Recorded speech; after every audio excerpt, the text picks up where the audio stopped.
അസ്സലാമു അലൈക്കും വറഹ്മത്തുള്ളാഹി. 3ാം ക്ലാസ് ദുറൂസുൽ ഇഹ്സാൻ്റെ ഇന്നത്തെ പരീക്ഷയുടെ ആൻസർ കീസാണ് നമ്മൾ വിശകലനം ചെയ്യുന്നത്. ടോട്ടൽ 50 മാർക്കിനാണ് ചോദ്യങ്ങൾ വരുന്നത്. ഒന്നാമത്തത് യോജിച്ചവ ചേർക്കാം. ഇവിടെ ഓപ്ഷൻസ് കൊടുത്തിട്ടുണ്ട്, ഇവിടെ അതിൻ്റെ ക്വസ്റ്റ്യൻസും കൊടുത്തിട്ടുണ്ട്. അപ്പോൾ ഓരോന്നിനും യോജിച്ച ഉത്തരങ്ങൾ ഓപ്ഷൻസ് കണ്ടെത്തി ചേർത്ത് കൊടുക്കലാണ്. ഇപ്പോൾ ഒന്നാമത്തത് ഈമാനിൻ്റെ ഭാഗമാണ്. അതിൻ്റെ ഉത്തരം അതിഥികളെ ആദരിക്കൽ എന്നുള്ളതാണ്. പേജ് നമ്പർ 10 ദുറൂസുൽ ഇഹ്സാൻ്റെ പേജ് നമ്പർ 10 അതിൻ്റെ ഉത്തരം വരുന്നത്. രണ്ടാമത്തത് നല്ല ഭക്ഷണം കഴിക്കണം. ശരീരത്തിൻ്റെ ആരോഗ്യത്തിന് നല്ല ഭക്ഷണം കഴിക്കണം എന്നുള്ളതാണ്. ദുറൂസുൽ ഇഹ്സാൻ്റെ പേജ് നമ്പർ 12 ഉത്തരം വരുന്നത്. 3, നല്ല രീതിയിൽ പെരുമാറണം. ഇതിൻ്റെ ഉത്തരം അയൽവാസികളോട് നല്ല രീതിയിൽ പെരുമാറണം എന്നുള്ളതാണ്. അപ്പോൾ ഇവിടെ നമ്മൾ അത് എഴുതി കൊടുക്കുക. പേജ് നമ്പർ 8 അതിൻ്റെ ഉത്തരം വരുന്നത്. 4, വമൻ കാന യുഅ്മിനു ബില്ലാഹി വൽ യൗമിൽ ആഖിരി എന്നുള്ളതിൻ്റെ ബാക്കി ഭാഗം ഇതിൽ വരുന്നുണ്ട്. അപ്പോൾ അതാണ് എഴുതി കൊടുക്കേണ്ടത്. അപ്പോൾ പേജ് നമ്പർ 5 അതിനെക്കുറിച്ച് പറയുന്നുണ്ട്. ഫൽ യസിൽ റഹിമഹു.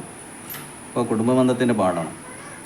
5, ലൈസൽ മുഅ്മിനുല്ലദീ യശ്ബഉ വജാറുഹു എന്നുള്ളതാണ്. അപ്പോൾ അയൽവാസികളുടെ പാഠത്തിലാണത് വരുന്നത്. പേജ് നമ്പർ 9 ജാഇഉൻ ഇലാ ജൻബിഹി എന്നുള്ളതാണ് എൻ്റെ ഉത്തരം. ലൈസൽ മുഅ്മിനുല്ലദീ യശ്ബഉ വജാറുഹു ജാഇഉൻ ഇലാ ജൻബിഹി. 6ാമത്തെ ക്വസ്റ്റ്യന് വർഷങ്ങൾക്ക് മുമ്പ് ഖുറാസാനിൽ ജീവിച്ചിരുന്നു.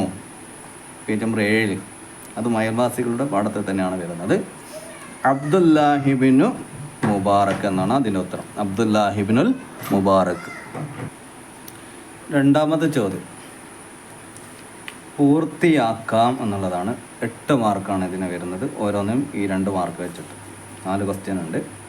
1ാമത്തത് കുടുംബക്കാരുമായി നല്ല ബന്ധം പുലർത്തുന്നത് അള്ളാഹുവിനും റസൂൽ സല്ലല്ലാഹു അലൈഹി വസല്ലമക്കും വലിയ ദേശമാണ്. Page number 4 1ാമത്തെ പാഠത്തിലാണത്. കുടുംബക്കാരുമായി നല്ല ബന്ധം പുലർത്തുന്നത് അള്ളാഹുവിനും റസൂൽ സല്ലല്ലാഹു അലൈഹി വസല്ലമക്കും വലിയ ഇഷ്ടമാണ്. അതാണ് അതിൻ്റെ ഉത്തരം. വലിയ ഇഷ്ടമാണ് എന്നുള്ള കാര്യം മാത്രം എന്താക്കിയത് നമ്മൾ എഴുതി കൊടുത്താൽ മതി. അടുത്തത് അയൽവാസി ഏത് മതവിശ്വാസി ആയാലും നാം ഗുണം മാത്രം ഡേഷ്. പേജ് നമ്പർ 8 വരുന്നത്. അയൽവാസികളെ സ്നേഹിക്കണം, അവരോട് നല്ല രീതിയിൽ പെരുമാറണം എന്ന് കഴിഞ്ഞിട്ട് അയൽവാസി ഏത് മതവിശ്വാസി ആയാലും നാം ഗുണം മാത്രം ചെയ്യണം. അപ്പോൾ ചെയ്യണം എന്നുള്ളത് മാത്രമാണ് ഇവിടെ എഴുതി കൊടുക്കേണ്ടത്. മനസ്സിലായോ? ഗുണം മാത്രം ചെയ്യണം. ഓക്കെ, ഇതാണ് അതിൻ്റെ ഉത്തരം കേട്ടോ. അടുത്തത് 3ാമത്തത് വമൻ കാന യുഅ്മിനു ബില്ലാഹി വൽ യൗമിൽ ആഖിരി ഫൽ യുക്രിം ഡേഷ്. പേജ് നമ്പർ 11 നമുക്ക് കാണാം. മൻ കാന യുഅ്മിനു ബില്ലാഹി വൽ യൗമിൽ ആഖിരി ഫൽ യുക്രിം. വൈഫഹു എന്നുള്ള ചെറിയ പദം മാത്രം അവിടെ എഴുതി കൊടുത്താൽ അത് പൂർത്തിയായി. അപ്പോൾ വൈഫഹു എന്നാണ് അതിൻ്റെ ഉത്തരം. ഇവിടെ നമ്മൾ വൈഫഹു എന്ന് എഴുതി കൊടുക്കണം. ഇനി 4ാമത്തത് അള്ളാഹുവിനെ ഇബാദത്ത് ചെയ്തു ജീവിക്കാൻ ആരോഗ്യമുള്ള ശരീരം ആവശ്യമാണ് എന്നുള്ളതാണ് ഇതിൻ്റെ ഉത്തരം. ഇവിടെ കാണാം, നോക്കിക്കോ. അദബ് വേണം ഭോജനം എന്ന പാഠമാണ്. പാഠം 4. അള്ളാഹുവിന് ഇബാദത്ത് ചെയ്ത് ജീവിക്കാൻ ആരോഗ്യമുള്ള ശരീരം ആവശ്യമാണ്. അപ്പം ഇവിടെയൊക്കെ പൂർത്തിയാക്കാം എന്നുള്ള ക്വസ്റ്റ്യൻസിലൊക്കെ വളരെ ചെറിയ പദങ്ങൾ മാത്രം നമ്മൾ അതിനോട് എഴുതി കൊടുത്താൽ നമുക്ക് എന്താക്കും, ഫുൾ മാർക്ക് കിട്ടും. ഇനി 3ാമത്തത് എന്ത് ചൊല്ലണമെന്ന് എഴുതാം. നമ്മൾ നിരന്തരമായിട്ട് ഡെയിലി നമ്മൾ ഓതുന്നതും ചൊല്ലുന്നതുമായിട്ടുള്ള കാര്യങ്ങളാണ്. അത് ഇവിടെ എഴുതി കൊടുക്കണം. എന്ത് ചൊല്ലണം എന്ന് എഴുതാം. 1ാമത്തെ കാര്യം ഭക്ഷണം കഴിച്ച ശേഷം എന്ത് ചൊല്ലണം. പേജ് നമ്പർ 13 നമുക്ക് കാണാം. ഭക്ഷണം കഴിച്ച ശേഷം അൽഹംദുലില്ലാ ചൊല്ലണം അല്ലേ. അൽഹംദുലില്ലാഹില്ലദീ അത്അമനി ഹാദാ വറസഖനീഹി മിൻ ഗൈരി ഹൗലിൻ മിന്നി വലാ ഖുവ്വ. ഇവിടെ വരെയാണ് അതിൻ്റെ ആൻസർ. ഇനി 2ാമത്തത് ഭക്ഷണം കഴിക്കുന്നതിൻ്റെ തുടക്കത്തിൽ ബിസ്മി ചൊല്ലാൻ മറന്നാൽ ഓർമ്മ വരുമ്പോൾ എന്ത് ചൊല്ലണം. എന്ത് ചൊല്ലണം ഇവിടെ പറയുന്നുണ്ട്. പേജ് നമ്പർ 12 തുടക്കത്തിൽ ബിസ്മി ചൊല്ലാൻ മറന്നാൽ ഓർമ്മ വരുമ്പോൾ ബിസ്മില്ലാഹി അവ്വലഹു വ ആഖിറഹു. ഇത് മാത്രം എഴുതി കൊടുത്താൽ മതി. ഓക്കെ, ഇനി 6 മാർക്കിൻ്റെ ഒരു ക്വസ്റ്റ്യനാണ്. ബ്രാക്കറ്റിൽ നിന്ന് ശരിയായത് എടുത്ത് പൂരിപ്പിക്കാം. ഭോജന മര്യാദ, അതായത് ഭക്ഷണം കഴിക്കുമ്പോഴുള്ള മര്യാദകൾ ഇവിടെ കൊടുത്തിട്ടുണ്ട്. അപ്പോൾ അതിൻ്റെ ബ്രാക്കറ്റിൽ ഓപ്ഷൻസ് കൊടുത്തിട്ടുണ്ട്. ശരിയായത് എടുത്തിട്ട് എഴുതാം. ഒന്നാമത്തത് ഡാഷ് കഴിക്കുക. ഇപ്പോൾ ഇരുന്ന് നിന്ന്, വളരെ സിമ്പിളാണ്. അപ്പോൾ ഇരുന്ന് കഴിക്കുക എന്നുള്ളതാണ് അതിൻ്റെ ഉത്തരം. രണ്ടാമത്തത് ഡാഷ് കൈ കൊണ്ട് കഴിക്കുക. നമുക്കെല്ലാവർക്കും അറിയാം, വലത് കൈ കൊണ്ട് കഴിക്കുക.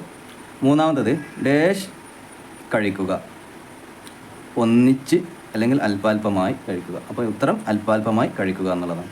4 ഡാഷ് ചവച്ചു തിന്നുക, നന്നായി ധൃതിയിൽ. അപ്പോൾ നന്നായി ചവച്ചു തിന്നുക എന്നുള്ളതാണ്.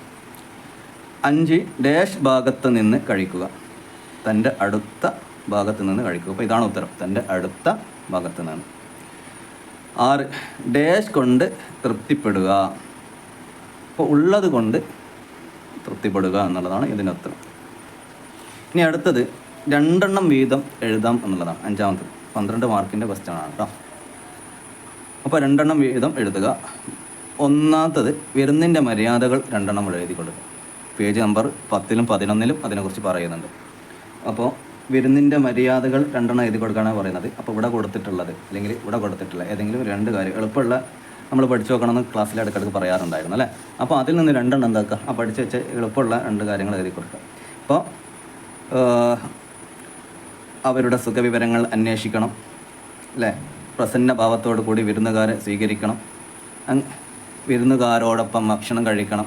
വിരുന്നുകാർ വീട്ടുകാർക്ക് വേണ്ടി ദ്വാ ചെയ്യണം. ഇങ്ങനെ കുറച്ച് എളുപ്പമുള്ള കാര്യങ്ങൾ എന്താക്കുക എഴുതി വെച്ചാൽ തന്നെ നമുക്ക് എന്താ കിട്ടും, ഫുൾ മാർക്ക് കിട്ടും. 2 കാര്യങ്ങൾ മാത്രമേ ചെയ്യേണ്ടൂ. അപ്പോൾ 2 കാര്യങ്ങൾ ചെയ്താൽ ഇവിടെ 4 മാർക്ക് കിട്ടും. ഇനി രണ്ടാമത്തെ ക്വസ്റ്റ്യന് അയൽവാസിയോടുള്ള കടമകൾ. അയൽവാസിയോടുള്ള കടമകൾ ഒരുപാട് ഉണ്ടല്ലോ. അപ്പോൾ അതിൽ കുറച്ച് കാര്യങ്ങൾ നമ്മൾ പാഠത്തിൽ പഠിക്കുന്നുണ്ട്. പേജ് നമ്പർ 8-ൽ പഠിക്കുന്നുണ്ട്. അത് നമ്മൾ എന്താക്കുക എഴുതി കൊടുക്കുക. അപ്പോൾ ഇവിടെ ഈ ഒരു ബോക്സിൽ അതിനെക്കുറിച്ച് പറയുന്നുണ്ട്. അയൽവാസികളോടുള്ള കടമകൾ എന്തൊക്കെ കടമകളാണ്? അവരെ വേദനിപ്പിക്കാതിരിക്കുക, അവർ നമ്മെ വേദനിപ്പിച്ചാൽ നാം പൊറുക്കുക, അവരെ ബഹുമാനിക്കുക, അവർക്ക് ഗുണം ചെയ്യുക. അപ്പോൾ ഈ ചെറിയ 2 കാര്യങ്ങൾ എഴുതിയാൽ മതി. അവരെ സന്ദർശിക്കുക, അവരുടെ സുഖവിവരങ്ങൾ അന്വേഷിക്കുക, അവരുടെ കുറവുകൾ മറച്ചുവെക്കുക. അപ്പോൾ ഇതിൽ ഏറ്റവും ചെറുത് അവരെ ബഹുമാനിക്കുക 1, അവർക്ക് ഗുണം ചെയ്യുക 2.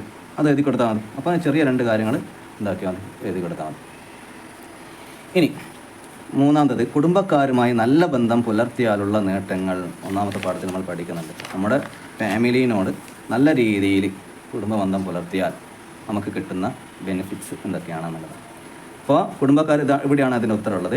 പേജ് നമ്പർ 4-ൽ ഈ 2 തന്നെ എഴുതി കൊടുത്താൽ മതി. റിസ്ക് വിശാലമാകും, ആയുസ് കൂടും. ഇതിലേത് എഴുതി കൊടുത്താലും കുഴപ്പമില്ല. ഏറ്റവും ചെറുത് 2 ഉണ്ടല്ലോ. അപ്പോൾ അത് എളുപ്പത്തിൽ പഠിച്ച് വെച്ചിട്ട് നമ്മൾ എഴുതി കൊടുത്താൽ തന്നെ മാർക്ക് കിട്ടി.